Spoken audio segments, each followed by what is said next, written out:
All right. Heard. Today we got starting with short agenda. It shouldn't be a long moot. This is our Midsummer quarterly, so it's just our routine business. Start with Dean, and can you give us a review of the minutes of the last moot?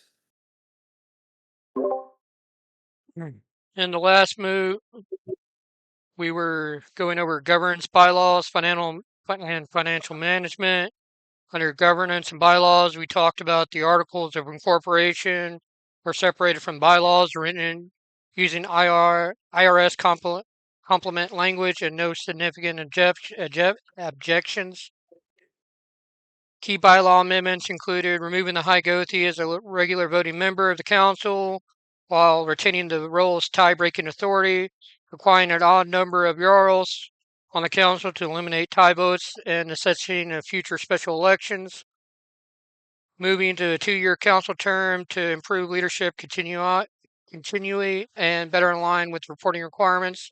The council discussed organizations relatively a small number of active voting members and procedures if a required supermajority cannot be reached to elect a high Gothi. Member removal for an activity or rule violations will continue to require tribunal review, ensuring due process. Succession procedures were clarified so that if the high Gothi resigns, becomes incapacitated, or dies, the logmathir convenes a tribunal to appoint an interim high Gothi rather than assuming the position. The registered agent will serve as a non-voting advisory officer and must reside in the state of incorporation. Procedures were established for replacing the registered agent if necessary. Under financial management, an IRS review agent provided guidance on a non-profit financial best practices. The organization plans to accept donations directly through bank account using Zelle or Stripe, avoiding third-party fundraising platforms, implementing QuickBooks Online for bookkeeping, donor tracking, reporting, and tax documentation, issue official donation receipts for contributions over $250. Financial committees will provide oversight but will not have authority to spend or sign for funds.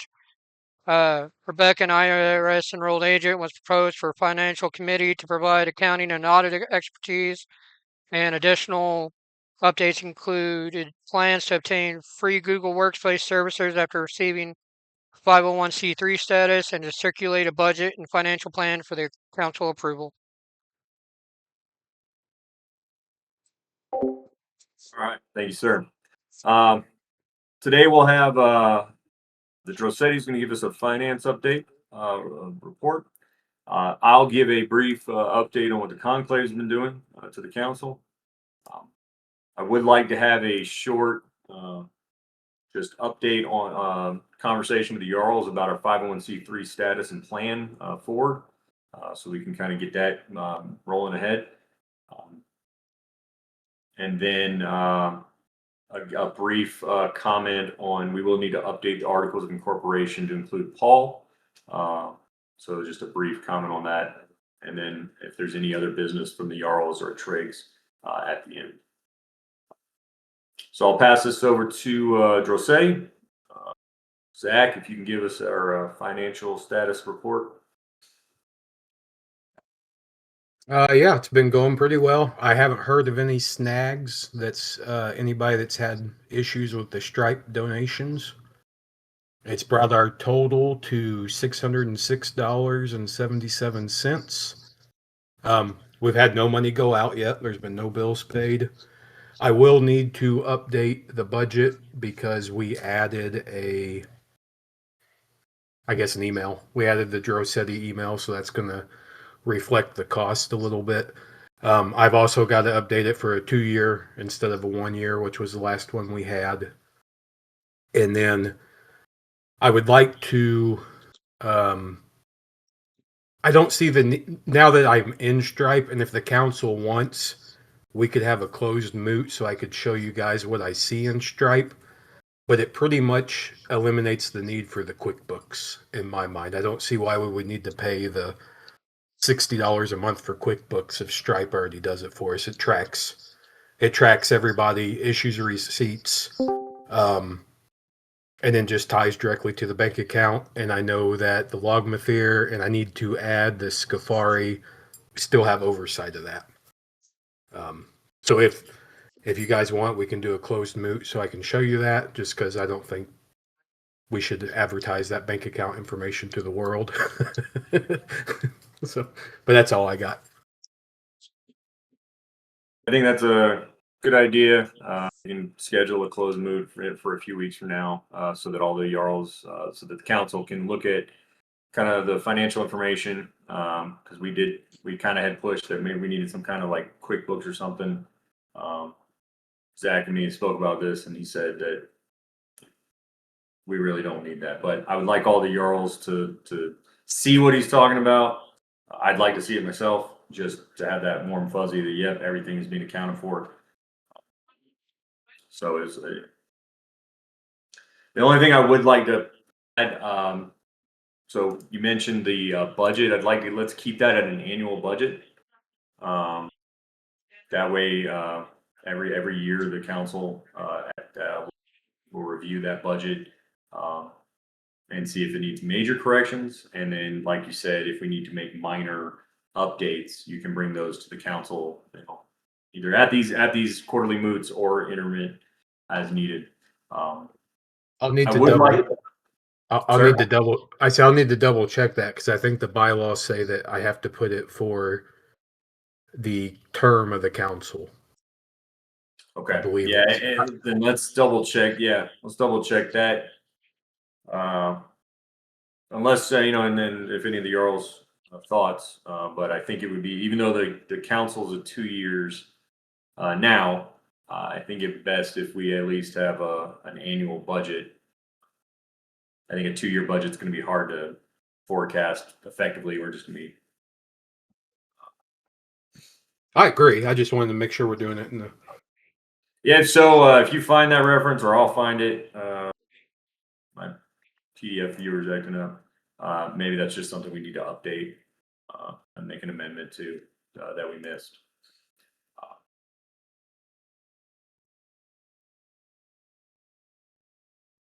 Okay. Any comments from the Jarl? Any questions from the Jarls about our finance report?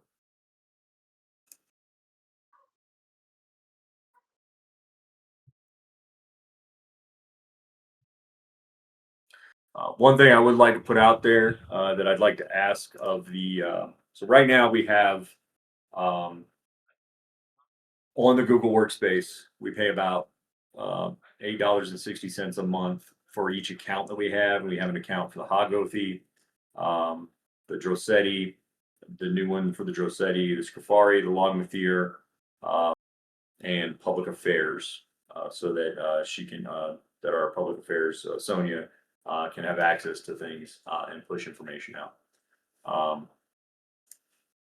I would like to discuss, or at least just put out there for thought, if because it's not something that I would require at this point, but I would like to ask for those that have those accounts, if you would be willing to do a monthly donation for the amount of that account.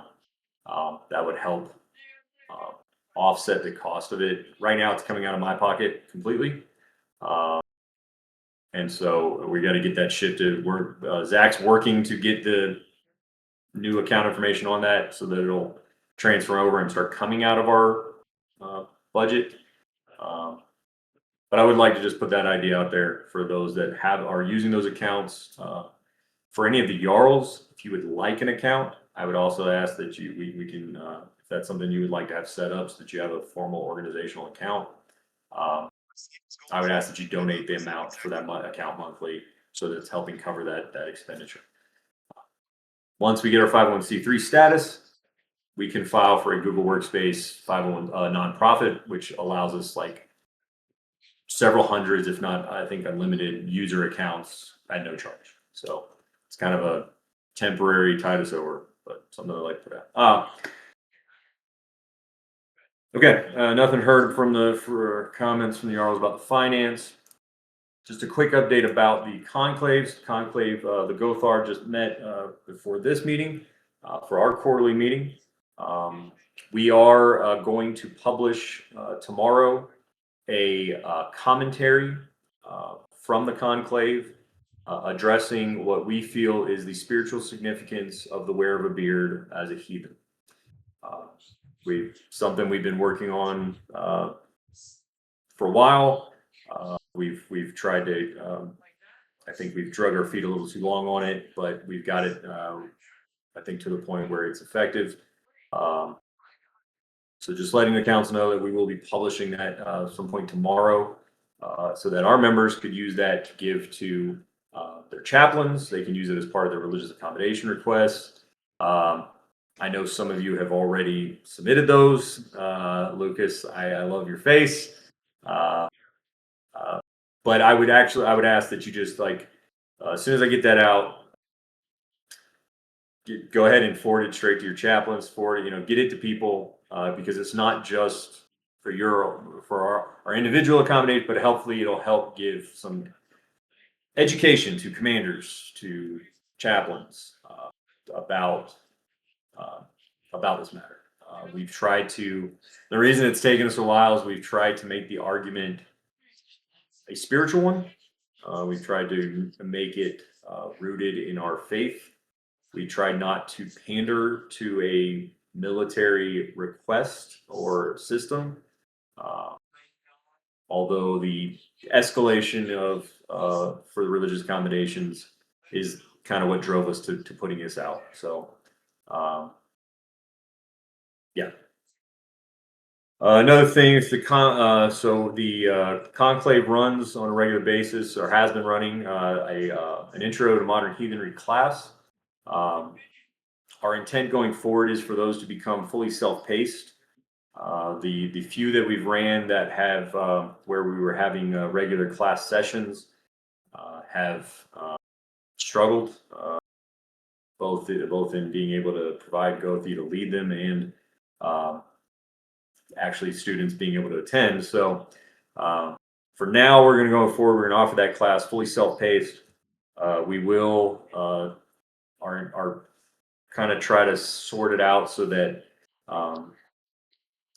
if people do, if people show an interest in wanting to have set class sessions to discuss it, then maybe we can offer that on kind of an ad hoc basis. But I feel that's probably best for now, just to accommodate. Our intent is to shift our focus more towards our Goth Leafs, which are our small Gothi mentoring teams that are meant to provide direct mentorship from one of our Gothi to the Scalds and Lethe of our community.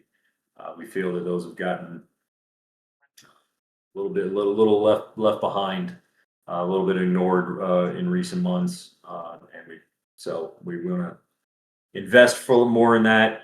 And then just so you're aware, if we don't think that that's working, if that system is working by Yule, our intent is to just maybe restructure a little bit and try to go back or find a more effective system. But my intent is that the Gothar are spending more effort and investment in that body, in developing our Scalds, developing our Lethe, and getting them prepared to be spiritual leaders in this community. So, any questions from the Jarls regarding status of the conclave or its business?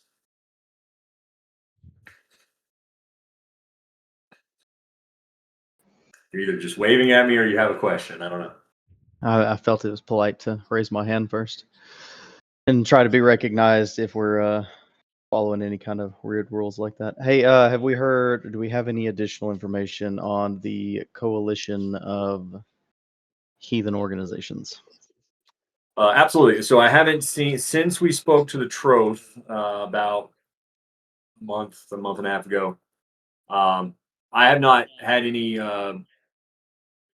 info about that. No updates about the coalition from Ben or from any on that front. My intention was, I'm now settled in my new house here in Utah, Salt Lake City, Utah. So my hope is here in the next week, I can reach out to Ben and say, hey, what me and Ben left it at was that we would like to at least start with a meeting of the leaders, the presidents, or the senior religious leader, basically me, Ben, the president of some of these other groups, and at least have a an initial sit down, meet and greet, and say, hey, is this something that we could actually formally, have a discussion? Then we can bring that back to our groups, our local communities, and say, hey, this is our recommendation. This is what we would like to do. We'd like to be either part of this coalition or we'd just like to support it from the sidelines or whatever. And then let you make that decision. At least for AMH, you would make that decision as a council on whether we would formally. But that was our intent, is to try and set up some type of meeting between the leaders, the presidents, or whatever they call them in each group, to try and get that conversation started. Because I know where we left it last, we weren't very, we were concerned and not very convinced that we wanted to be part of that coalition, or how much we would be willing to be if we did. So I at least wanted an opportunity to meet with some of them and just get a feel for it. So.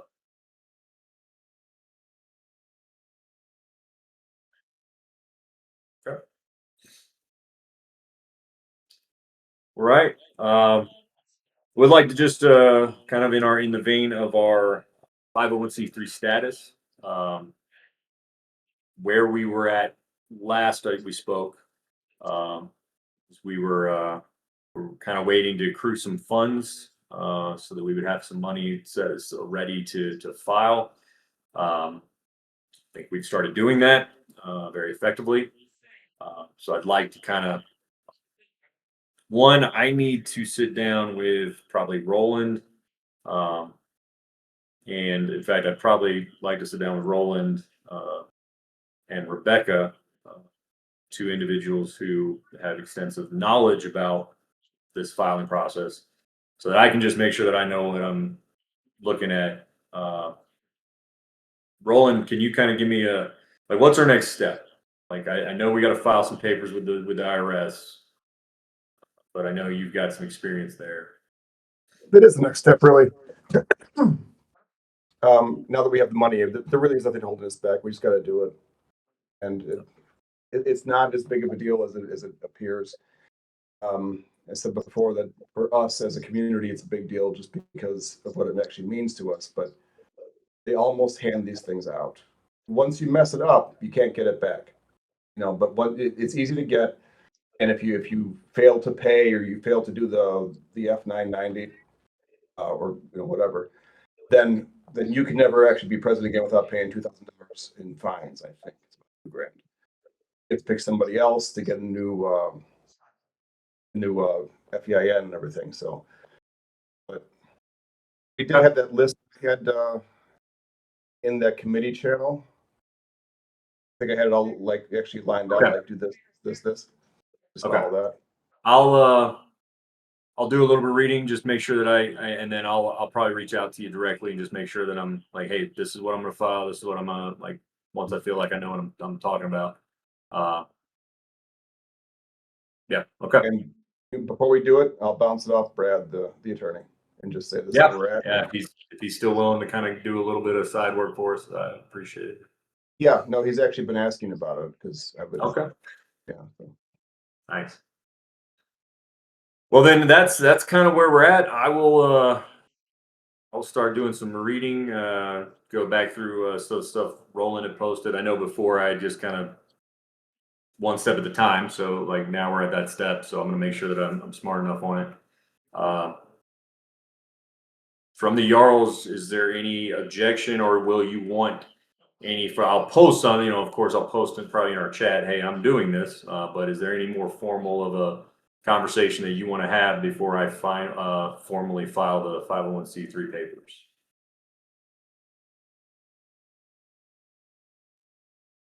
I have none. Said none. Okay. All right. Well, then I'm the one holding us up. So yeah, I'll get smart on that. I'll put some effort into that in this next week or two. I'll try to. I don't know where or when in that process we find out how much it's going to cost off the top, but I think we've got enough right now from what I've heard in the past. I don't recall the exact number, but it was actually on that list, and it was a couple hundred Okay. bucks. Yeah. Okay. So that would probably be the only limb fag, so long as the money's in the account, then I'll work with Zach to make the payment. We had it already listed in our budget. I will say, I think in our budget, and one I'm looking at right now, it shows only about $275 for that. So if it's more than that, which I think you just said it is, Zach, I'll have to have you put in an updated budget request to the council once we get it firm, kind of a firm fix. Other than that, yeah, hopefully we've got that here in the next month or two, at least filed and ready to go, done. So huge step forward there for all of us. Then finally, in that vein, like I said earlier, I will put out a updated draft of the Articles of Incorporation to add Paul as one of the directors. One of the things I was thinking about, it was brought up before, we kind of brushed over it like, yeah, but this is what it says. To my knowledge, the only people in the articles, we list everybody's address, like all the board's address. To my knowledge, I think we'd be okay in that document to just list maybe an email address, which would be your official AMH, what you use, and your city address, like your city state, but maybe we don't put your street address on that document. Because, and the reason why is that in the actual filing that I filed, the incorporation I filed with the state of Indiana, and I listed the four key, my president, secretary, the treasurer, and the chair, so the will. So those four individuals are listed with their address, points of contact, full information, filed with the state of Indiana. So that's already filed through their InBiz website. I don't think we need to have all that contact fully listed in this Articles of Incorporation document, at least to my knowledge. You most certainly do not. You're right. What you posted with the officers of the board, those have to actually be documented, and you need somebody beyond that if you want to look good to the IRS. But you've hit more than the bare minimum. And the Articles of Incorporation, that's nothing. That's just it's a business license. You're fine. Okay. Well, then what I'm going to do is in the next draft you're going to see is I'm going to remove our street addresses and probably just leave put an email contact, your AMH dot name. That way at least there's some way to get in touch with you, especially to our members. And then that way it's a little bit just because this document does go out to our membership. It's a little bit of better security for you individually. So you should see that here in the next day. I'll probably work on that this evening, get that updated. Then I know Zach mentioned there may be got to double check the bylaws and rules to make sure that we don't that we maintain an annual budget while we have a 2-year council cycle. If there is something. It's in the rules. It's 4.2.1. 4.2.1. Okay, so that's super easy to update then, because all that requires is I'll update that. We just need to give the community a 2-week review period, and then I can sign them, ratify them. So that's all that needs to be done for that. So long as nobody has an objection, like there's none of the trade during the review process have any objection. Okay, that was all the business we had on the agenda for today. I'll ask first the Jarls if any of you have any business you'd like to bring to the before the council.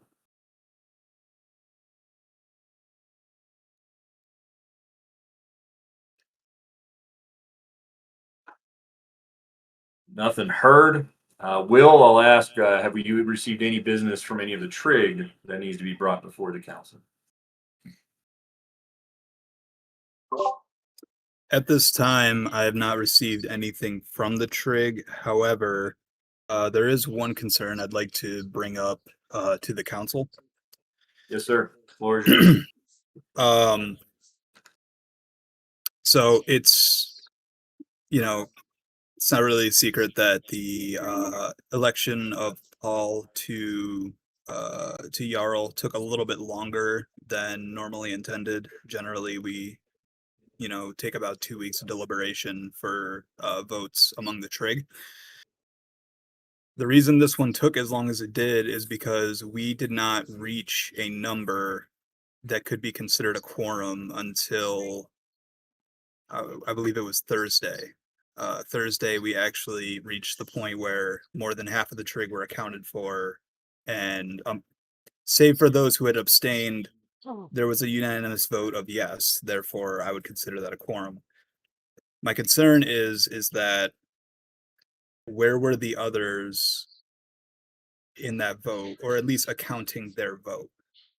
Part of the trig process that we've gone through, throughout the years is the trig understanding that in becoming a trig, they do have an obligation to have their vote be heard, one way or the other. I'm more than happy to post a reminder to the trig of this expectation. I just want to bring this in front of the council to see if anyone objects to me doing so. I would, before we just like to make a comment on that. One, we did notice some discrepancies between our registry and who are actually people that are actually been made a trig, and what the registry reflects. There's been some confusion about some people didn't get the ballot. They went to their spam folder or they never got the email. So one, there was some administrative glitches there that we need to clean up. Dean is kind of going through and looking at that. So I'm going to give Dean, I'd say if you could in the next couple weeks, kind of scrub the list of trig, make sure that we've got everyone that's been made a trig actually listed as such in the registry. And then what I would like to do is at least send out both an email to all of them and a message on Discord saying, just want to make sure we have the right contact information, right? So I think there's a little bit of an administrative issue that we ran into. So that may have been a part of the problem. Other than that, to the Jarl's kind of thoughts or input. If I may speak, the only thought I would have on that, if once the administrative issues are 100% clarified, excuse me, annually go through the list of trig and see who actually cares about us. And then do not mistake them as trig that year. And then we have 48 now or whatever the number is, and then we have 32 that actually actively vote, that we know they're going to have things that are passed. If somebody wants to actually be reconsidered for that, then come back and reapply. It's something to consider. Do you really want to be a member here? Because we're not just a Facebook group. We're not just a bunch of people pretending to be Vikings. We're serious about this. So if you're not serious, that's cool. You can go off and just be a hearth friend or something. And that's why we did change. For those of you who are kind of may not have been part of this change, but we changed the voting rights in this organization a while back for that reason. We said, hey, you can be a member, you can be here, you can benefit from everything we offer, but we're not going to hold up the forward progress of the community for 400 people when only 60 are actually engaged and involved. And so the trig status came from that requirement, and it is written into the laws that if the council feels like you are effectively not living up to your responsibilities as a trig, you're not voting in the votes that we put out, You're never in attendance at any of our moots or all things, or if you're just not involved, we do have a process to disenfranchise you and return you to being just a Haven or Hearth Friend membership and rescind your rights of trust, your voting rights in the community, because they are rights of trust. They are saying that you are an individual that has become invested. We've built Frith with as a community, as individuals. And you deserve a voice in where we go as a community. But yeah, Roland, I agree. If maybe at a time period in your life where you're like, hey, I had that capacity, now I don't, that's okay. But we do expect some communication, hey, I'm gonna step down as a trig because I'm not going to be able to fulfill that responsibility to this body, to this community. That's what we would expect. And like I said, I think there needs to be some, it's like, hey, you missed one vote. Okay, that's not what we're talking about here. I want to make sure that's clear to all of our trig. I'm no way sitting here trying to say like, you miss one meeting, you miss one vote, you're out. We don't want, no, that's not what I want this to be. And it's not what it would be, because to do this, it has to go before a tribunal. It has to get adjudicated. There has to be substantiating evidence presented as to why you are no longer living up to your role. But we do need your involvement. We do need, Roland, do you have something? I think that we should use that the ability that we have to weed that out. I do. I mean, I know people have issues. I'm very busy. Look, it's only been a half an hour. We can all cut a half an hour of our time if you're on the board, in the council. If you're just a person that gets an email and you think, oh yeah, okay, well, I'll swipe to the right and get rid of that notification. We don't want you here as a trig. If you can't be bothered, show up on occasion and you have a repeated process where you're never here and we don't even know who you are anymore. Get out. Don't hold up our elections. We're trying to get something done. Personally. Any other Jarl? Paul? Hello? Can you hear me? Okay. Would it be possible or maybe beneficial to create a channel on Discord that only Trig can see, and it just consists of notifications that they need, like, hey, check your email, there's a vote coming out, or other things that might be useful for them to know? I mean, because it is. No, go ahead. Yeah, I mean, it is possible that some of these email addresses, that they're kind of secondary email addresses now, that they don't necessarily get notifications from often. And that's why I said our first step, we're going to make sure we get the registry updated to all of our trig, make sure that's right? Because I know for a fact several people did not get the email. They weren't on the list because they weren't properly documented. And that has to be fixed before we could even consider, whether there's an issue. I would like to point out that we have specifically taken to tagging the trig on things that are specifically their responsibility to know, such as we put out announcements in our Discord whenever a vote goes out, plus routine reminders that the vote is ongoing. And we tag it, for council moots, we put out a 1 week, we put it on the schedule. We put a 1 week reminder that we tag the trig, a day or two before reminder, and then usually a 5-10 minute reminder. I don't know if we need to make a separate channel for that, because we're putting it there because we do want everyone else to know about it. I'd like the Haven and Hearth friends of the community to know what's going on, especially so that should they become a trig, they know hey, these are the things that I would be expected to be participant in. So I don't know if I would want to put that behind where no one else but trig can see it. What I will say is that, like I said, one, we get everything cleaned up. We know that people have the right contact information. They're able to receive it. There is an expectation that if you're a trig, that you're not quieting your notifications from this community. Like if you're a trig of this community, it's because you want to be involved and engaged and invested in building frith and reciprocity with this community. And so if you're if you're silencing all notifications, every time you see trig, you're like, because we've had that, somebody before was like, this is annoying every time you post that something's going on. I was like, because we're a community, and if you're here and you want to be a trig, like, you should care about that. And if you don't, then you probably shouldn't be a trig. You probably shouldn't be in. If you don't want to hear anything we have to say, then I don't know why you're even in the Discord, right? Because we have seen that in the past where people have complained. They were mad because we've changed our methods based on that to just, all right, we'll only tag the trig for something that they need to know.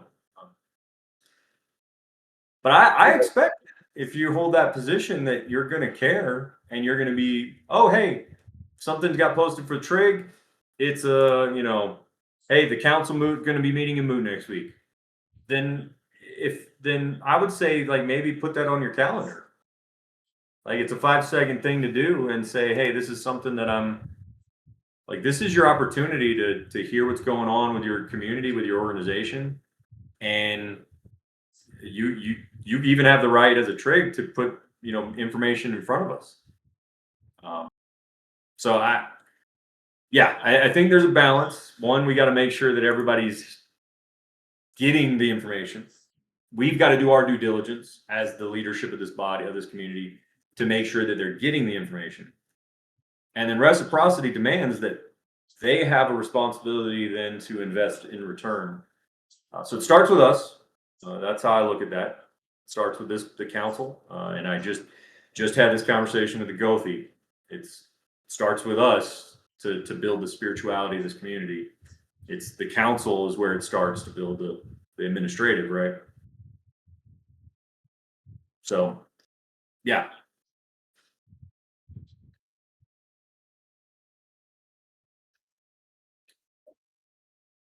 Any other one? Will I think I'll just put this out there, like, yes, I think it is something that should be addressed, but I let me just put it this way. I try to side on the err on the side of the benefit of the doubt. That I don't inherently think that people just don't care. There just may be, struggles. They may never have gotten the email. And during this round of voting, there just may have been a larger number of people that weren't available. They were, deployed out of town on vacation. It is middle of the summer. So I'm always going to try to side on the giving people the benefit of the doubt. Where we can start looking at is, one, let's get the administrative aspects of it fixed. And then let's start looking at, how much and how involved are people. If we're constantly seeing the same, people not engaged, then we move to that, to putting that forward before a tribunal to determine. So I definitely agree that it should be addressed. I just ask that it be addressed in a way that is not, does not bring condemnation down on people without giving them some benefit of it. Absolutely. Just to clarify, I didn't. If that came across in any sort of like accusatory way, that was not my intent. It was more the fact that it took us that long to get to a quorum was just a little bit concerning. And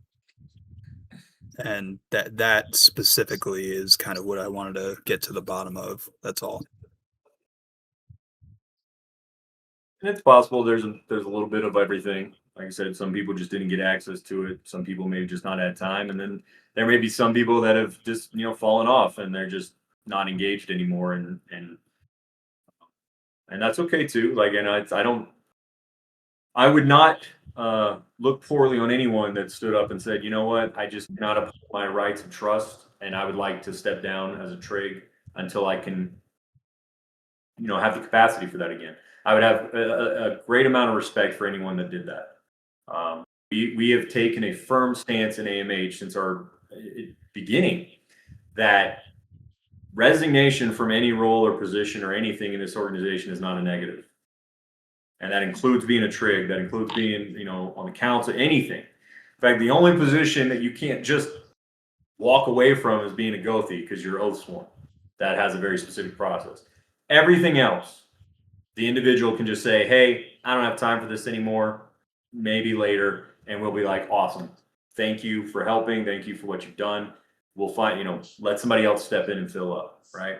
So I just want to make that clear to all of our members, to our trig. Like, we do not see that as a negative. Will, I didn't take it as, you coming down on anyone. I just want to make sure that that's our clear stance that we're taking, so everybody's aware.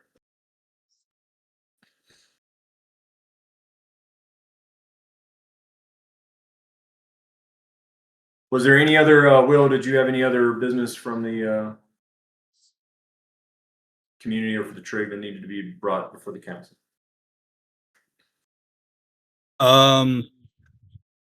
Just kind of on the same topic, Shane mentioned that he did not receive the email. I wrote to kind of inquire about that and see if we can get to the bottom of it, but nothing else that needs to be brought to the attention of the council.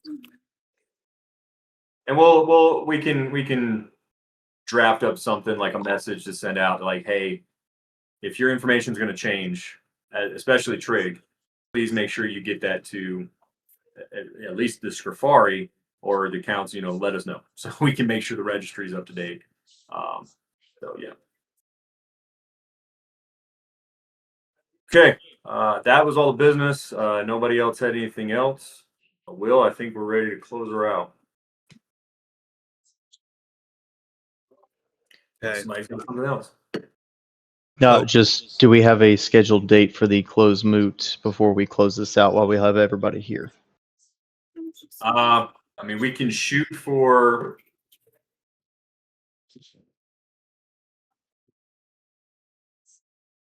I would say, what do we got over the next couple of weeks? Here's what we can do. We can probably put that in our chat. Just here's some options and what everybody thinks. Yeah, I will say if it's just for me to show you guys, it shouldn't take more than 10 minutes or so, just to show you the accounting and stuff that's in there. So we can post like some options and see what everybody's availability looks like.